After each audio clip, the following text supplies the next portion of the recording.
qui est notre Dieu? Jésus-Christ est-il uniquement le Fils, le Père est-il le Fils, qui est le Saint-Esprit? Beaucoup de questions se posent concernant l'identité de notre Dieu. Le Dieu de l'Ancienne Alliance est-il le Père, le Fils? Dieu est-il le même? Et Dieu dit à Moïse, « Je suis celui qui suis ». Il dit aussi, « Tu diras ainsi aux enfants d'Israël, celui qui s'appelle Je suis, m'a envoyé vers vous. » Exode 3h14. Voilà comment notre Dieu se présenta à Moïse lorsqu'il lui demanda son nom. Le Dieu qui agissait dans l'Ancienne Alliance est incontestablement un comme le démontrent les Écritures. C'est moi qui suis l'Éternel, et il n'y a point de sauveur que moi. C'est moi qui ai prédit ce qui devait arriver, c'est moi qui vous ai délivré, et qui vous ai fait entendre l'avenir et il n'y a point eu parmi vous de Dieu étranger qui ait fait ces choses, et vous êtes mes témoins, dit l'Éternel, que je suis le Dieu fort. Et Ésaïe 43, 11. Le peuple juif avait la ferme assurance dans leur cœur que le Dieu de leur père, le Dieu d'Abraham, d'Isaac et de Jacob est un.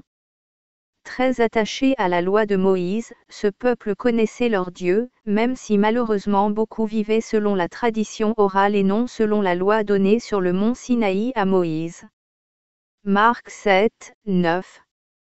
Mais aujourd'hui, nous sommes sous une nouvelle alliance et Jésus-Christ se présente vers nous comme Fils de Dieu. Dieu aurait-il un fils? Comment est-ce possible? Il y aurait-il deux dieux?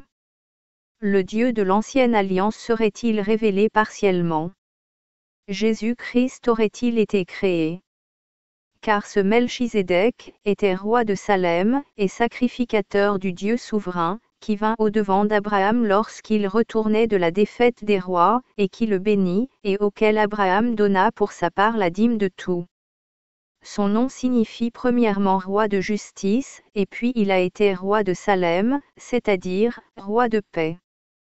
Sans père, sans mère, sans généalogie, n'ayant ni commencement de jour, ni fin de vie, mais étant fait semblable au Fils de Dieu, il demeure sacrificateur à toujours. Hébreux 7, 1. Aujourd'hui cette question qui est capitale est sujet à beaucoup de débats. Que disent les Écritures concernant cela? Or la naissance de Jésus-Christ arriva en cette manière. Comme Marie sa mère eût été fiancée à Joseph, avant qu'ils fussent ensemble, elle se trouva enceinte par l'opération du Saint-Esprit. Et Joseph son mari, parce qu'il était juste, et qu'il ne la voulait point diffamer, la voulut renvoyer secrètement. Mais comme il pensait à ces choses, voici, l'ange du Seigneur lui apparut dans un songe, et lui dit, « Joseph, fils de David, ne crains point de recevoir Marie ta femme, car ce qui a été conçu en elle est du Saint-Esprit.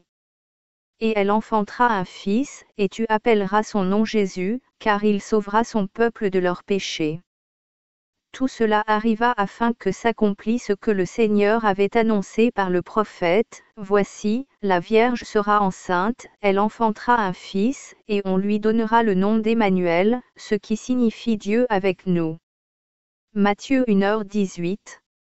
Un des noms de Jésus-Christ est Emmanuel, son nom qualifie son identité de Dieu. Qui est ce Jésus-Christ, qui est le Saint-Esprit? Y a-t-il trois dieux? Qu'est-ce que la Trinité?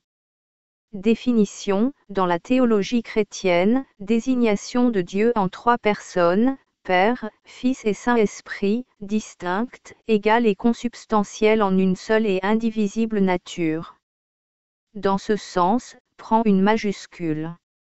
La formulation du dogme trinitaire a donné lieu, dans les premiers siècles de l'Église catholique, à de longs débats centrés sur l'arianisme. Selon l'Église catholique et, parfois protestante, Dieu serait trois personnes distinctes.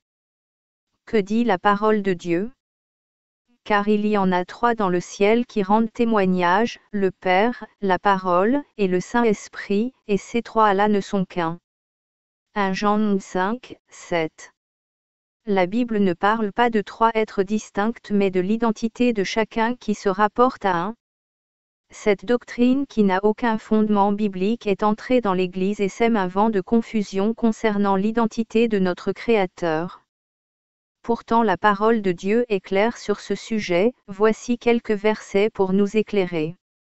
Or vous n'êtes point en la chair, mais dans l'esprit, si toutefois l'Esprit de Dieu habite en vous, mais si quelqu'un n'a point l'Esprit de Christ, celui-là n'est point à lui.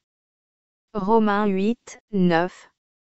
Philippe lui dit, Seigneur, montre-nous le Père, et cela nous suffit. Jésus lui répondit, Je suis depuis si longtemps avec vous, et tu ne m'as point connu. Philippe, celui qui m'a vu, a vu mon Père, et comment dis-tu, montre-nous le Père? Ne crois-tu pas que je suis en mon Père, et que le Père est en moi? Les paroles que je vous dis, je ne les dis pas de moi-même, mais le Père qui demeure en moi, est celui qui fait les œuvres. Jean 14, 8. Moi et le Père sommes un. Jean 10h30. Et sans contredit, le mystère de la piété est grand, savoir, que Dieu a été manifesté en chair, justifié en esprit, vu des anges, prêché aux gentils, cru au monde, et élevé dans la gloire. 1 Timothée 3h16. Et au milieu de la place de la cité, et des deux côtés du fleuve était l'arbre de vie, portant 12 fruits, et rendant son fruit chaque mois, et les feuilles de l'arbre sont pour la santé des gentils. Et toute chose maudite ne sera plus, mais le trône de Dieu et de l'agneau sera en elle, et ses serviteurs le serviront. Apocalypse 22, 2. Et que notre Seigneur Jésus-Christ lui-même, et notre Dieu et Père, qui nous a aimés, et qui nous a donné une consolation éternelle, et une bonne espérance par sa grâce, console vos cœurs, et vous affermisse en toute bonne parole, et en toute bonne œuvre. 2 Thessaloniciens 2h14. Vous aurez donc abondamment de quoi manger et être rassasiés, et vous louerez le nom de l'Éternel votre Dieu, qui vous aura fait des choses merveilleuses, et mon peuple ne sera point confus à toujours. Et vous saurez que je suis au milieu d'Israël, et que je suis l'Éternel votre Dieu, et qu'il n'y en a point d'autre, et mon peuple ne sera point confus à toujours. Joël 2h26.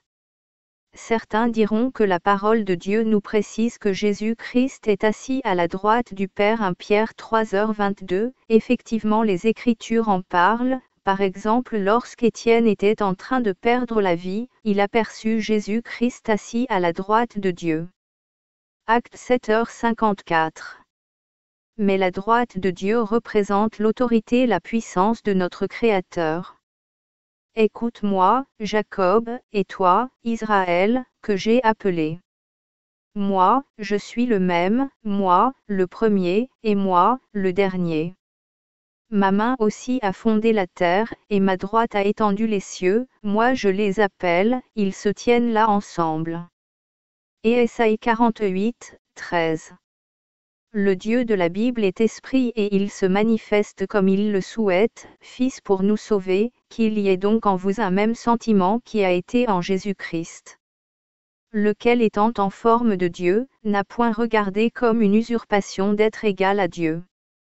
Cependant il s'est anéanti lui-même, ayant pris la forme de serviteur, fait à la ressemblance des hommes. Philippiens 2, 5. Père pour l'autorité, la paternalité, je ne vous laisserai point orphelins, je viendrai vers vous. Jean 14h18. Comment Jésus-Christ, s'il n'était que Fils, pouvait-il laisser des enfants orphelins?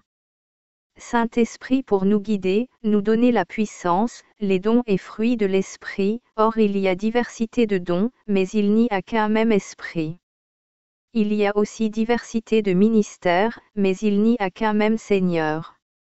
Il y a aussi diversité d'opérations, mais il n'y a qu'un même Dieu, qui opère toutes choses en tout. Or à chacun est donnée la lumière de l'Esprit pour procurer l'utilité commune.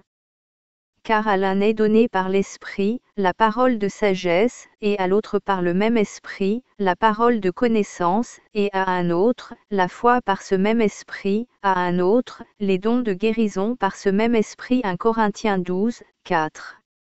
Jésus-Christ est celui qui s'est manifesté sous l'Ancienne Alliance, révélé pour l'Église et sauvant les hommes du péché. Le Dieu qui a conduit le peuple juif dans le désert est le Dieu qui prépare son épouse à sa rencontre.